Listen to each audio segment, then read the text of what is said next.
it's difficult to maintain contact and relevant contact with everyone in your database frequently enough. And I think it's why years ago, agents resorted to sending Valentine's Day cards and daylight savings reminders, is because that was really seen as the only way you can scale touch points across your database. You're listening to the Real Estate Sessions podcast, and I'm your host, Bill Risser, Executive Vice President, Strategic Partnerships with Rate My Agent. Rate My Agent is not just for collecting reviews. It's a suite of powerful tools and features designed to help improve your online reputation and visibility while making it easier for new prospects to find you and reach out. For more information, head on over to ratemyagent.com. Welcome to another Shortcut Sessions where I interview a guest from the past. It's a very brief 3 to 4 questions interview to catch up and see what's happening in their lives and to get their take on what's happening in the world of real estate today. Hi, everybody. Welcome to another Shortcuts episode 368 with Andrew Flachner of RealScout. We're going to do a little catching up. It's been over 4 years since we've chatted, and he's got some very interesting things going on personally and, of course, professionally with RealScout. So we'll get all the details on that. Let's get this thing going. Andrew, welcome to the podcast. Thanks for having me.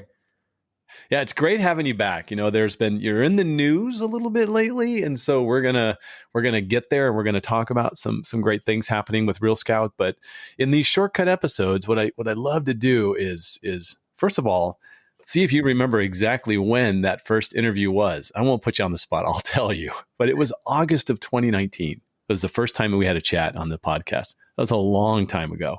It's a long time ago. Yeah. My first question is, what's the most exciting thing that's happened either personally or professionally since that first interview? Oh, well, that's easy. So I had a baby. Oh, okay, winner. That's a big development, right? I have a newborn. Well, I guess he's not a newborn anymore. He's almost 10 months. And it's just been an incredible joy. It puts a lot of life and work into perspective. But he's such a sweetheart, and it's so fun to watch him develop. Yeah. Look, I have one son as well. I'll give you a tip right now. What we found was every stage, things just got better. So I hope you have that to look forward to. Every new stage of development is just this great eye-opening experience for you and your wife, and it just gets better and better.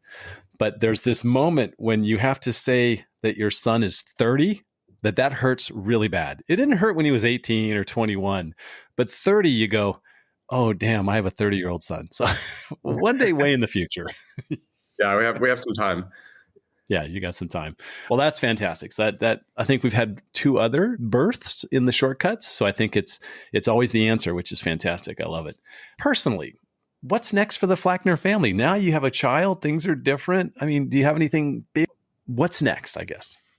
What's next for the family? Well, I think we have our hands full in the immediate term. We are really lucky. We moved to Southern California, where we're close to my mom, who's a former NICU nurse, former lactation consultant. We really hit the jackpot when it comes to childcare. So she's been moving from our night nanny to our daycare. And so it's been really great to see the impact that's had on her. It's helping her grow younger and grow healthier.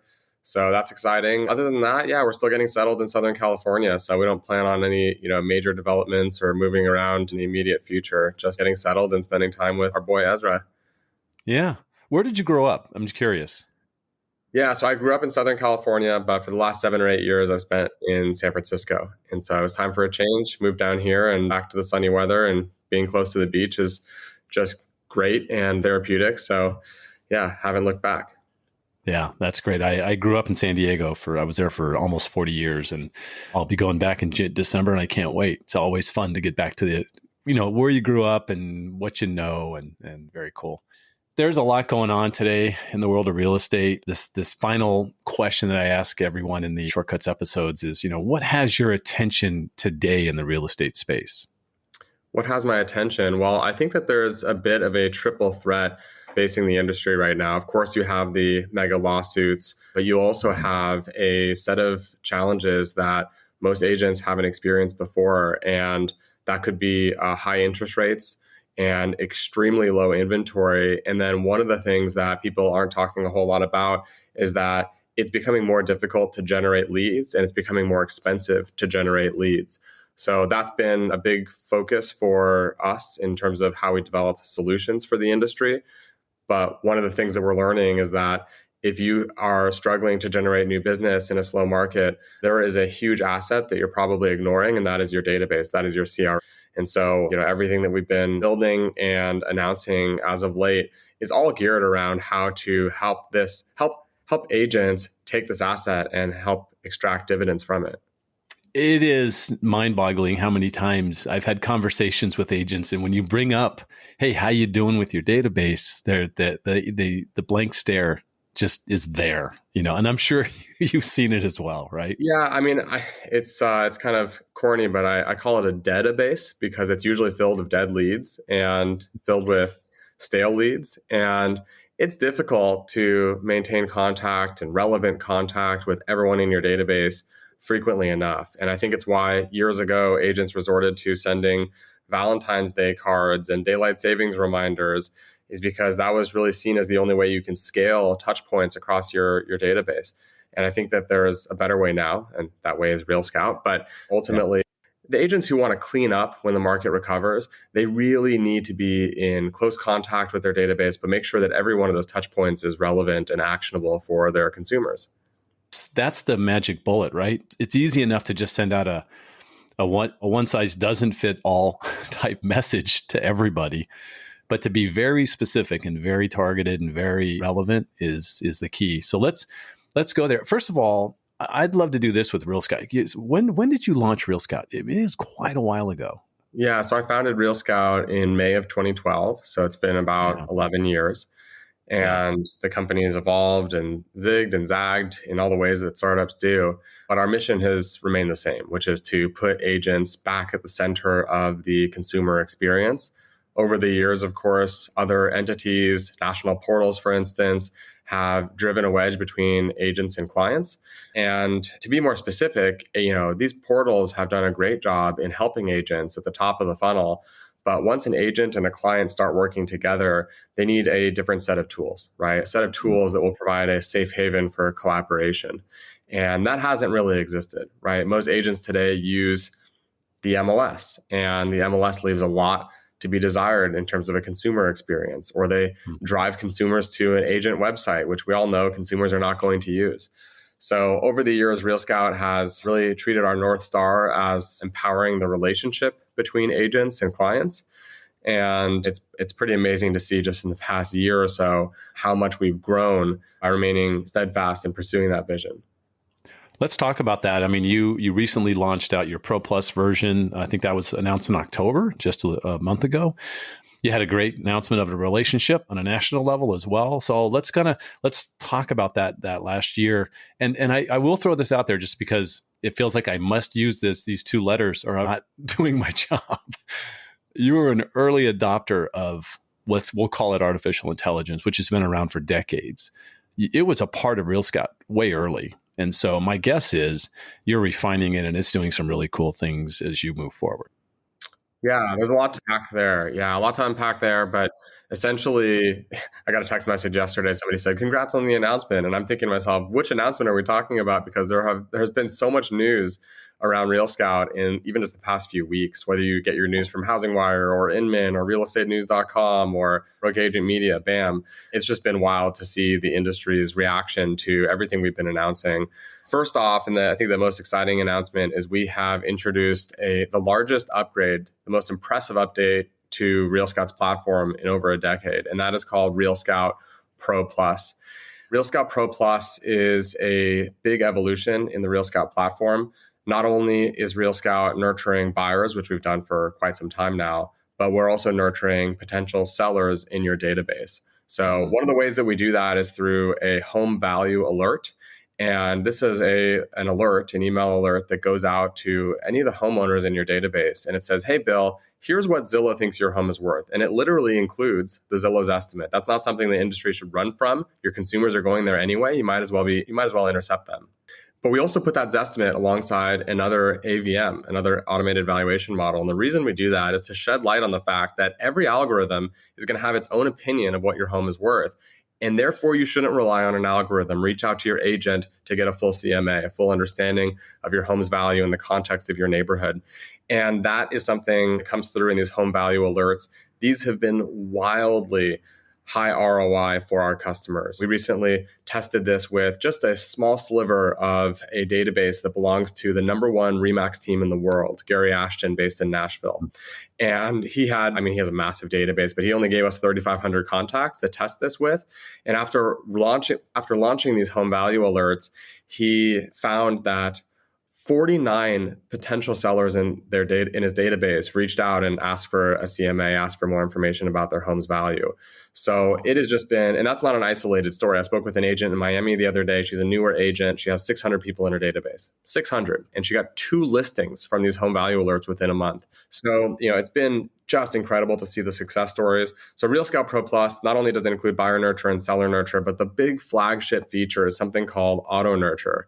And auto nurture enables you to literally flip a switch in RealScout, and RealScout will automatically nurture everyone in your database. And that's a really big boon for business, especially if you have a large database of 1,000, 5,000, 10,000, maybe even 50,000 people. You don't know where they are in the process. Are they actively buying? Are they actively selling? They're probably somewhere in between buying and selling or selling and buying. So if you can nurture them automatically and then see these leads or these clients surface when they are ready to transact, that is just peak extraction of value from an asset that you've already built over the years. And that's the big point we're trying to drive home here is that, let's face it, in a tough market, most agents and teams and even brokerages are not excited to go spend more money on new leads.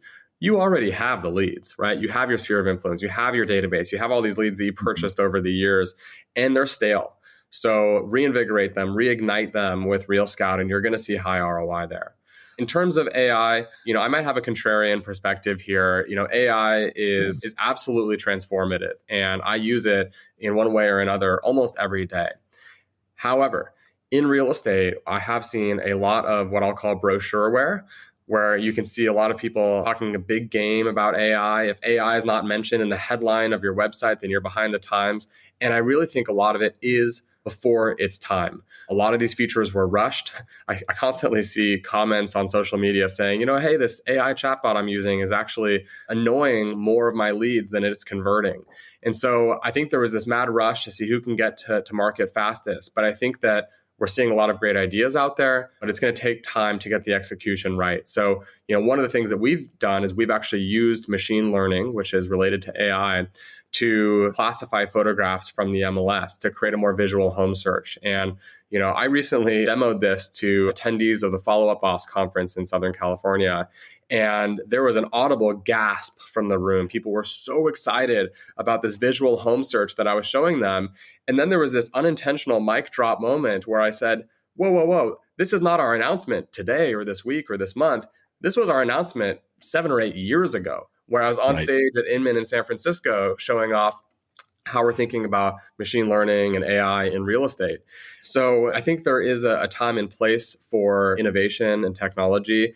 And to be sure, I think it's great that companies are experimenting with it. But I think that it's also important that we remain realistic in our expectations and really test these features before getting too excited and before buying everything that has the word AI in the headline. I was an ambassador at Inman when you did that presentation. And once again, I think it was jelly beans that were all over the stage, but it was part of your presentation. It was fantastic, by the way. Thank you. Yeah, that was one of the most fun keynotes that I've given, and I hope to incorporate some of those antics into future keynotes. Yeah, look, it's interesting, right? Take a company like Apple, they just made their big iPhone announcement, and I don't think the word AI was used once in their, 1 hour presentation. Now, that's not to say they don't use AI in their product. They do. And they have a huge engineering team of AI experts, but they don't feel the need to blend in with the crowd in terms of, touting a big game around AI when, the core of what makes an iPhone or iOS, is not AI. AI helps run it. It helps make it a great product, but it is not the product. That absolutely applies to what's happening in the world of real estate. It's the product. It's not the tool that's behind it. It's the vision that the team has and what they're trying to solve and how they solve that and how it helps agents. That's way more important than some piece of technology in the background doing something kind of fantastic or cool, right? Mm-hmm. Yeah. Well, Andrew, I know you a little bit. I know that you don't sit there and rest when you get to a certain level. There's got to be a next thing you're thinking about. Is there something you can share with us today? Yeah, well, rest is not an option because we are experiencing the most intense period of growth that we've ever had as a company. And an investor asked me recently, why is RealScout growing despite the market slowing? And the reason is RealScout is being relied on by agents and teams to grow their business in a tough market, right? So these things are related. These things are related. So what we've seen just in the past 6 months is some of the top teams and agents in the country that are flocking to RealScout to get their business going. And because of that, we have a lot of work cut out for us. So in addition to supporting all the growth and fueling the growth, we are going to make auto nurture more sophisticated, higher converting, more feature rich. So that is going to be an area that we do invest in. And certainly helping agents convert clients at any stage of their life cycle, whether they are a buyer, seller, or again, in between those buying and selling moments. So we do have some plans up our sleeve that we're going to be announcing early next year. But right now, a big part of our focus is just supporting the massive growth that we're experiencing. Andrew, this has been great catching up. Congratulations on all the success. It's been really fun to watch. And to be honest, it's something I was able to really see grow from the beginning. And that's not the case with a lot of the tools that I've had a chance to watch grow. So thank you so much for your time. By the way, if someone wants to reach out to you, they got a question or two, is there an easy way for them to do that? Yeah, absolutely. I think Instagram is where I'm most active socially. So that's just A Flachner, AFLACHNER. Otherwise, LinkedIn, I'm doing a lot more content there as well. Awesome. Andrew, thanks for being a part of the Shortcuts series. I appreciate it. And it was great catching up. Likewise. Thanks, Bill.